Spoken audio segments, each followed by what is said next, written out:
नमस्कार साथियों, स्वागत है आप सभी का XYZ एग्जाम में। SIR में नया बदलाव, उससे रिलेटेड यहाँ पर हम वीडियो लाए हैं जिसमें कि BLO की एक एप्लीकेशन में नया अपडेट आया है। उससे रिलेटेड दो नए रिलेशन जोड़े गए हैं। तो जो दो नए रिलेशन जोड़े गए वो कौन से हैं और उनको हम 2003 की लिस्ट के अनुसार अपने फॉर्म में कैसे भर सकते हैं, यहाँ पे ये पॉइंट को अच्छे से समझना है। ठीक है, तो दो नए रिलेशन ध्यान देना है कि पहले BLO की एप्लीकेशन में केवल माता पिता और दादा दादी का नाम ही आता था। अब यहाँ पर नाना और नानी को भी जोड़ सकते हैं। यदि दादा और दादी का 2003 की लिस्ट में नहीं है तो नाना और नानी का अगर है तो उसको भी हम लिख सकते हैं। अब यहाँ पर ध्यान देना है, फॉर्म भरने से रिलेटेड हम थोड़ा स्पीड में बताएंगे, लेकिन उससे पहले करना क्या है आपको, क्योंकि फॉर्म में बहुत ज़्यादा गलतियां सभी लोग कर रहे हैं। तो इसके लिए सबसे पहले फॉर्म की फोटोकॉपी कम से कम 2 करा के रख लें और उन फॉर्म को जितना भी खराब करना है आप उसको खराब कर सकते हैं। ठीक है, उस पर प्रैक्टिस करें खूब अच्छे से और उसको अच्छे से यहाँ पे देख लें कहाँ पे क्या भरना है। उसके बाद में आपको जो ओरिजिनल फॉर्म दिया गया है फिर उसको आप अच्छे से साफ सुथरा भरेंगे, क्योंकि यह आपकी जो फॉर्म है ये फोटो उस पोर्टल पर अपलोड की जाएगी, साथ में डिटेल भी भरी जाएगी और साथ में पोर्टल पे फॉर्म की फोटो भी अपलोड की जाएगी। क्लियर बात समझ में आ रही है? ठीक है, तो इसको बिल्कुल साफ सुथरा फॉर्म को भरें। बहुत हमारे पास कमेंट आए हैं कि हम फॉर्म गलत हो गया है, व्हाइटनर लगा दिया है, तो इससे रिलेटेड थोड़ा सा बचाव करें, फॉर्म की फोटोकॉपी करें और उसी फॉर्म को जितना ज़्यादा हो सके फोटोकॉपी पर प्रैक्टिस करें आप अपनी। तो यहाँ पे ध्यान देना है कि आपका जो फॉर्म दिया गया है उससे रिलेटेड यहाँ पे जिसको भी फॉर्म दिया गया है वो रिसेंट का इपिक नंबर यहाँ पर दिया गया है। चाहे वो 2003 की लिस्ट में जिसका नाम हो उसको भी रिसेंट की ही इपिक नंबर है, और अगर 2025 में ही जिसका नाम है 2003 में नहीं है तो उसका भी ये रिसेंट में यहाँ पे पूरी डिटेल दी गई है और इसके बाद में उसका QR कोड है और यहाँ पे फोटो है। तो सबसे पहले करना क्या है, आपको वर्तमान की एक पासपोर्ट साइज की एक फोटो अपनी बनवानी है और बिल्कुल क्लियर फोटो होनी चाहिए और यहाँ पर उसको पेस्ट कर देना है। फिर इसके बाद में आपको अपनी डेट ऑफ बर्थ यहाँ पे फिल करनी है। पॉइंट को अच्छे से समझना है, यहाँ पे नई रिलेशन कौन सा कैसे भरेंगे उसको भी हम बताएंगे यहाँ पे। तो फॉर्म को दोनों तरीके से भरना है, हिंदी और इंग्लिश दोनों में। तो यहाँ पे डेट ऑफ बर्थ यहाँ पर डालेंगे। डेट ऑफ बर्थ डालने के बाद डेट ऑफ बर्थ कौन सी डालेंगे, यहाँ पे लोग कंफ्यूज हैं। डेट ऑफ बर्थ आधार की डालेंगे। ठीक है, अगर आप आधार कार्ड की डेट ऑफ बर्थ चेंज करा सकते हैं, तो अगर हाई स्कूल की मार्कशीट है ताकि सारे डॉक्यूमेंट आपके एक जैसे हो जाएं, तो हाई स्कूल की मार्कशीट है तो हाई स्कूल की मार्कशीट के अनुसार आप डेट ऑफ बर्थ डालेंगे, और अगर आपके पास में हाई स्कूल की मार्कशीट नहीं है तो आधार कार्ड का डेट ऑफ बर्थ आप यहाँ पर फिल करेंगे। क्लियर समझ में आ रही बात? इसके बाद में यहाँ पे ध्यान देना, आधार संख्या डालेंगे। आधार संख्या डालेंगे। आधार संख्या डालने के बाद में इसके बाद में आप अपना मोबाइल नंबर डालेंगे। मोबाइल नंबर डालने के बाद ध्यान देना है आप पिता या अभिभावक का नाम, पिता या अभिभावक का नाम पॉइंट अच्छे से समझ लेना है। पिता या अभिभावक का नाम पहले हिंदी में लिख दें, फिर इसके बाद में ब्रैकेट के अंदर इंग्लिश में लिख दें। अगर ये दोनों लिखेंगे तो आपके कोई भी इसमें लेटर में मिस नहीं होगा, क्योंकि ऐसा होता है ना कि केवल अगर आपने इंग्लिश में लिखा है तो वहाँ पे सही हो गया लेकिन हिंदी में नाम गलत हो जाता है। तो हिंदी और इंग्लिश दोनों में नाम लिखेंगे। फिर इसके बाद में इसमें इपिक नंबर अगर अवेलेबल है तो लिखेंगे, वरना इसको छोड़ देंगे। फिर इसके बाद में माता का नाम हिंदी या इंग्लिश दोनों में लिखेंगे, हिंदी और इंग्लिश दोनों में लिखेंगे। ब्रैकेट के अंदर इसको इंग्लिश में लिख देंगे। समझ में आ रहा है? ब्रैकेट के अंदर इंग्लिश में लिख देंगे। अगर 2003 की लिस्ट में, यहाँ पे तो वैसे रिसेंट की डिटेल भरी जा रही है, 2003 की लिस्ट के अनुसार अभी क्या क्या प्रॉब्लम आएगी तो उसका भी हम यहाँ पर समाधान करेंगे। तो माता का इपिक नंबर अगर अवेलेबल है तो लिखेंगे। अब यहाँ पे इपिक नंबर लिखना कौन सा है, ध्यान देना है। यहाँ पे इपिक नंबर 2025 का लिखना है, माता और पिता का। माता और पिता का जो इपिक नंबर है वो 2025 का यानी रिसेंट का लिखना है, पुराना 2023 का नहीं लिखना है। 2023 के लिए नीचे के कॉलम दिए गए। बात समझ में आ रही है? ठीक है, अच्छे से समझना है। ये जो एपिक नंबर डालेंगे यहाँ पे तो 2025 का यानी रिसेंट का एपिक नंबर डालेंगे इसमें। क्लियर बात समझ में आ रही? फिर इसके बाद में अगर मैरिज हो चुकी है तो आप यहाँ पर मैरिज की डिटेल अपनी भरेंगे, यानी अपने पार्टनर की। अगर आप मेल कैंडिडेट है तो फीमेल कैंडिडेट का नाम भरेंगे और यहाँ पे एपिक नंबर ये भरना जरूर है। एपिक नंबर नहीं है तो कोई बात नहीं, लेकिन नाम को जरूर भरना है। और अगर मेल कैंडिडेट है तो यहाँ पर आप अपने पार्टनर फीमेल कैंडिडेट का नाम भरेंगे। एपिक नंबर अगर है तो जरूर भरेंगे, नहीं है तो कोई बात नहीं है, इस कॉलम को छोड़ देंगे। अगर अनमैरिड है तो दोनों कॉलम को यहाँ पर छोड़ देंगे। बात समझ में आ गई है? अब यहाँ पे ये आपकी डिटेल इतनी पूरी कंप्लीट हो गई है जिसमें कि कोई भी पॉइंट नहीं बचा है। कुछ लोग पूछ रहे थे कि यहाँ पे कौन से सन का एपिक नंबर डाला जाएगा, 2003 का डाला जाएगा या 2025 का, तो हमने बिल्कुल क्लियर कर दिया कि यहाँ पे रिसेंट का एपिक नंबर फिलअप किया जाएगा।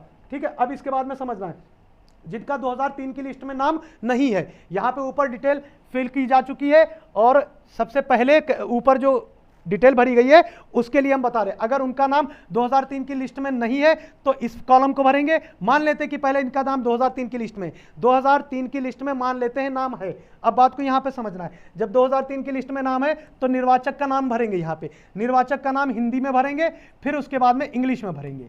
हिंदी में, फिर उसके बाद में इंग्लिश में। जिसका नाम 2003 की लिस्ट में और 2025 की लिस्ट में, उसके लिए ये वाला कॉलम भरेंगे। जिसका नाम दोनों में है, 2003 की लिस्ट में और 2025 की लिस्ट में, तो ये वाला कॉलम भरेंगे हिंदी में भी और इंग्लिश में भी। और इपिक नंबर डालेंगे 2023 का, 2003 का इपिक नंबर डालेंगे यहाँ पे एपिक संख्या कौन सी डालेंगे, 2003 की डालेंगे। बात समझ में आ रही है। 2025 की तो आपके फॉर्म में पहले से ही पड़ी हुई है, 2025 की पहले से ही पड़ी हुई है। अब ये एपिक नंबर आपको लिस्ट से निकालना है। लिस्ट डाउनलोड करने के लिए हम इसके पहले एक वीडियो में बता चुके हैं एपिक नंबर कहां पर होता है और इसके बाद में भाग संख्या कहां पर होती है वो भी क्लियर कर देंगे। संबंधी का नाम इसमें पिता लिख देंगे, संबंधी का नाम, पिता का नाम लिख देंगे। पिता का नाम हिंदी और इंग्लिश दोनों में लिखेंगे, हिंदी में भी लिखेंगे और इंग्लिश में भी लिखेंगे। समझ में आ रहा है, हिंदी और इंग्लिश दोनों में ही लिखेंगे। पिता का नाम हिंदी में भी लिखेंगे और इंग्लिश में भी लिखेंगे। समझ में आ रही बात। फिर इसके बाद में संबंध में पिता लिख देंगे, फादर, संबंध में फादर लिख देंगे। डिस्ट्रिक्ट कौन सा डालेंगे, ये ध्यान रखना है कि आप कहां से पहले बिलोंग करते थे 2023 में, 2003 में आप कहां से पहले बिलोंग करते थे। आप अभी किसी भी स्टेट में रह रहे हो, लेकिन 2003 में आप जहां रहते थे वहां की टोटल डिटेल और वो 2003 की लिस्ट जब डाउनलोड करेंगे तो वहां की भाग संख्या 2003 की और भाग संख्या और क्रम संख्या और इसके बाद में वहां की विधानसभा निर्वाचन क्षेत्र संख्या वो 2003 की भरेंगे। समझ में आ रहा है, 2003 की जब लिस्ट डाउनलोड करेंगे। और आप किसी भी क्षेत्र राज्य में रहते हो, प्रेजेंट टाइम में आप कहीं भी रह रहे हो, आप पहले 2003 में कहां रहते थे तो उस राज्य का नाम, जिला का नाम, ये सब भरेंगे, विधानसभा निर्वाचन क्षेत्र का नाम भरेंगे।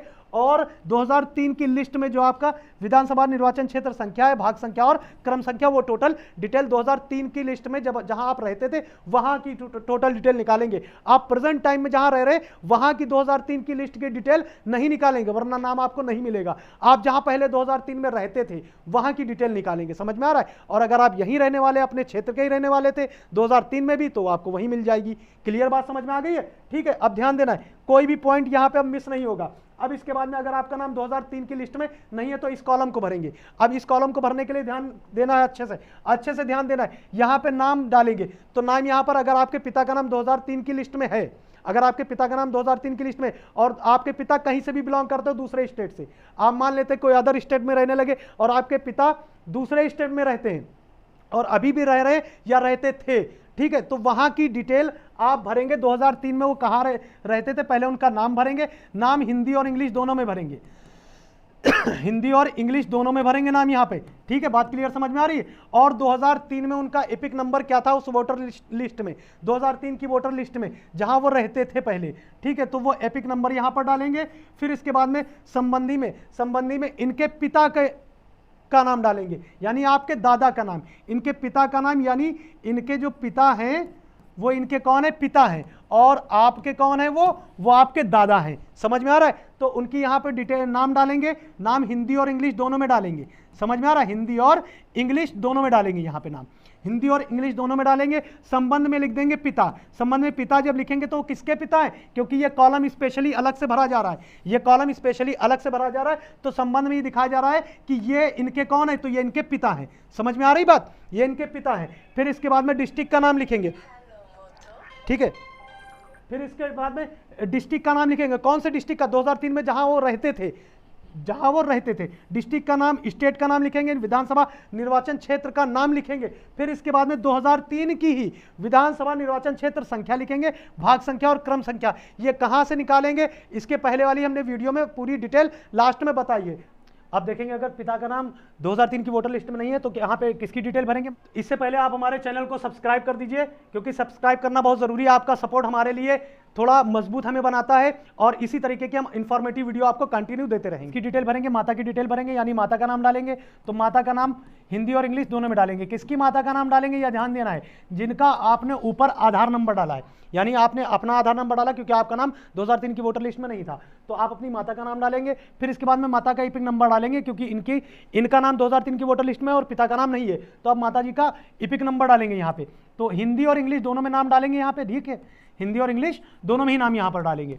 ठीक है, और यहाँ पर इपिक नंबर डालेंगे 2003 का, 2003 की डिटेल इसमें भरनी है। और इसके बाद में संबंधी में अपने पापा का नाम डालेंगे, यानी आपके माता के हस्बैंड का नाम, तो तो आप अपने पापा का नाम डालेंगे यहाँ पर, ठीक है, पापा का नाम डालेंगे और इसके बाद में संबंध में लिखेंगे कि आपकी माता के कौन है ये, तो यहाँ पर लिखेंगे पति, आपकी माता के कौन है ये, पति हैं। समझ में आ रही बात। अब 2003 में कहां से बिलोंग करते थे, 2003 में कहां से बिलोंग करते थे, आप प्रेजेंट टाइम में कहीं भी रह रहे हो लेकिन 2003 में कहां रहते थे, तो वहां के डिस्ट्रिक्ट का नाम डालेंगे और इसके बाद में राज्य का नाम डालेंगे, ठीक है, राज्य का नाम डालेंगे। फिर इसके बाद में यहाँ पे विधानसभा निर्वाचन क्षेत्र का नाम डालेंगे 2003 में जहां पर रहते थे, और विधानसभा निर्वाचन क्षेत्र संख्या, भाग संख्या और क्रम संख्या डालेंगे 2003 की वोटर लिस्ट की। ये बात क्लियर समझ में आ गई। अब हम यहाँ पे आ जाते हैं कि यदि माता और पिता दोनों का नाम वोटर लिस्ट में 2003 की वोटर लिस्ट में नहीं है तो अब क्या करना है। तो अब यहाँ पे समझना है आप कौन कौन से डिटेल का यूज कर सकते हैं, किसके किसके रिलेशन की डिटेल का यूज कर सकते हैं। तो यहाँ पे दादा दादी और नाना नानी का भी यहाँ पर डिटेल फिल कर सकते हैं। यदि आप यहाँ दादा का नाम अगर वोटर लिस्ट में है, अगर आपके दादा का नाम वोटर लिस्ट में है तो आप यहां पर दादा की डिटेल भरेंगे और फिर इसके बाद में संबंधी में किसका नाम डालेंगे, यहां पे दादा का एपिक नंबर डालेंगे 2003 का। संबंधी में आप किसका नाम डालेंगे, आप अपने पापा का नाम डालेंगे, क्योंकि आपके पापा की डिटेल और माताजी की डिटेल दोनों की डिटेल 2003 की वोटर लिस्ट में नहीं है। आपके दादा की डिटेल है तो ऊपर दादा का नाम भरेंगे, दादा का नाम हिंदी और इंग्लिश दोनों में भरेंगे, समझ में आ रहा, और उनका एपिक नंबर भरेंगे 2003 का। फिर इसके बाद में संबंधी में आप अपने पापा का नाम डालेंगे, संबंधी में आप अपने पापा का नाम डालेंगे और वो आपके पापा आपके दादा के कौन है, पुत्र हैं, तो यहाँ पे आप पुत्र लिख देंगे। बात समझ में क्लियर आ रही है ना, ठीक है। तो दादा का नाम डालेंगे तो यहाँ पे आप अपने पापा का नाम और पापा के रिलेशन आपके दादा से क्या है, पुत्र का रिलेशन है। तो अब आपके दादा कहाँ रहते थे, आपके पापा प्रेजेंट टाइम में कहीं भी रहे हो, अब आपके दादा कहाँ रहते थे, तो वहां के 2003 की वोटर लिस्ट डाउनलोड करेंगे और वहां का पूरी डिटेल फिल करेंगे। किसकी फिल करेंगे, आप अपने दादा की, क्योंकि ये कॉलम स्पेशली ये पूरा अलग भरा जा रहा है। और यहाँ पर किसकी डिटेल दी जाएगी, ऊपर वाले कॉलम के लिए पूरी डिटेल दी जाएगी। अब यहाँ पे मान लेते हैं कि दादा का नाम नहीं है, दादी का नाम है, दादा का नाम नहीं है या दादी का नाम 2003 की वोटर लिस्ट में, तो आप दादी का नाम डालेंगे। फिर इसके बाद में दादी का एपिक नंबर 2003 की वोटर लिस्ट का डालेंगे और दादी के पुत्र कौन है, आपके पापा है, तो आप अपने पापा का नाम डालेंगे और रिलेशन में लिखेंगे यहाँ पे पुत्र। क्लियर समझ में आ रही बात। अब समझ लेते हैं कि यदि दादा दादी का भी नाम नहीं है, नाना नानी का नाम है, तो नाना नानी के नाम के लिए अब यहाँ पे ध्यान देना है कि बीएलओ की जो लिस्ट है, जो बीएलओ की एप्लीकेशन है, उसमें 4 ही केवल रिलेशन दिए गए, 4-6 रिलेशन। तो यहाँ पर आप अगर दादा का नाम लिख रहे हैं तो इंग्लिश में लिख देंगे ग्रैंडफादर, ग्रैंडफादर, ये जरूर लिखना है ग्रैंडफादर, ठीक है। अगर आप दादा का नाम लिख रहे हैं तो आप इसमें लिख देंगे ग्रैंडफादर। और अब इसमें नाना नानी का भी नाम भर सकते हैं। कैसे भर सकते हैं, यहाँ पे पॉइंट को अच्छे से समझना है। अगर दादा दादी के बाद का नाम भी 2003 की वोटर लिस्ट में नहीं है तो आप नाना का नाम भर सकते हैं, नानी का नाम भर सकते हैं। अब नाना का अगर नाम आप भरेंगे, यहाँ पर आप अपने नाना का नाम भरेंगे, नाना का नाम आप अपने नाना का नाम हिंदी प्लस इंग्लिश दोनों में देंगे, हिंदी प्लस इंग्लिश दोनों में ही नाम भरेंगे यहाँ पे।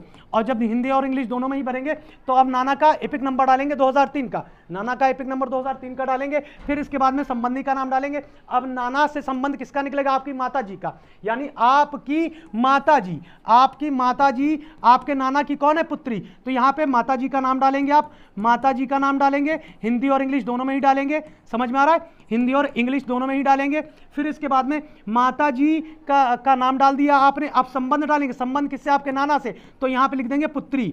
संबंध किससे लिखेंगे, यहाँ पे पुत्री लिखेंगे। क्लियर बात समझ में आ रही है। संबंध में क्या लिखेंगे, पुत्री। पुत्री किसकी है, ये आपके नाना की, लेकिन आपकी कौन है, आपकी माता जी हैं, और माता जी का एपिक नंबर नहीं है 2003 की लिस्ट में डिटेल भी नहीं है, लेकिन आपके नाना की डिटेल है। इसी प्रकार से आप अपनी नानी का नाम भी लिख सकते हैं। अगर नाना का 2003 की वोटर लिस्ट में नहीं है तो आप अपनी नानी का नाम लिख सकते हैं। लेकिन यहाँ पे ध्यान देना है, अगर आप नाना का नाम लिखेंगे तो यहाँ पे इंग्लिश में ये जरूर लिख देंगे ग्रैंडफादर। इंग्लिश में क्या लिखेंगे, ग्रैंडफादर। बात समझ में आ रही है। इंग्लिश में क्या लिखेंगे, इंग्लिश में क्या लिख देंगे, नाना के स्थान पे नाम की जगह पर लिख देंगे ग्रैंडफादर। ये बात क्लियर समझ में आ रही है, ठीक है। तो ये डिटेल पूरी भरने के बाद आपके नाना कहां से बिलोंग करते थे, डिस्ट्रिक्ट का नाम लिखेंगे, स्टेट का नाम लिखेंगे, कहां से वो बिलोंग करते थे, स्टेट का नाम लिखेंगे, 2003 में कहां से बिलोंग करते थे, प्रेजेंट टाइम में कहीं भी रह रहा हूं, 2003 में कहां रहते थे वहां का नाम लिखेंगे। फिर विधानसभा निर्वाचन क्षेत्र संख्या 2003 की लिखेंगे, प्रेजेंट टाइम में दूसरी है लेकिन 2003 की दूसरी होगी। विधानसभा निर्वाचन क्षेत्र की संख्या लिखेंगे, नाम लिखेंगे, संख्या लिखेंगे और भाग संख्या और क्रम संख्या, जो कि हम बता चुके हैं कैसे डाउनलोड कर सकते हैं। अब यहां पे समझना है कि विधानसभा निर्वाचन क्षेत्र संख्या, भाग संख्या और क्रम संख्या कैसे डाउनलोड कर सकते हैं, ठीक है। हमारी वीडियो में हम डिस्क्रिप्शन में लिंक दे देंगे, वीडियो के डिस्क्रिप्शन में लिंक दे देंगे, वहां से आप डाउनलोड कर सकते हैं। ये 2003 की वोटर लिस्ट डाउनलोड कर सकते हैं और वहां पे देख सकते हैं। आप अपने डिस्ट्रिक्ट का नाम डालेंगे और इसके स्टेट की भी लिस्ट को डाउनलोड करके देख सकते हैं। लेकिन यहाँ पे सबसे पहले आपको करना क्या है, हमारा चैनल को सब्सक्राइब जरूर करना है, चैनल को सब्सक्राइब जरूर करना है। यहाँ पे ये क्लियर समझ लीजिए, आपको अगर सब्सक्राइब कर देंगे तो इसी तरीके की इंफॉर्मेटिव वीडियो आपको मिलती रहेंगी कंटिन्यू। तो अच्छे से फॉर्म अगर भरना समझ में आ गया हो तो हमारी वीडियो को लाइक करें, शेयर करें और सब्सक्राइब करें। कमेंट जरूर करें कि कैसा समझ में आया, अच्छे से क्लियर समझ में आया फॉर्म भरना।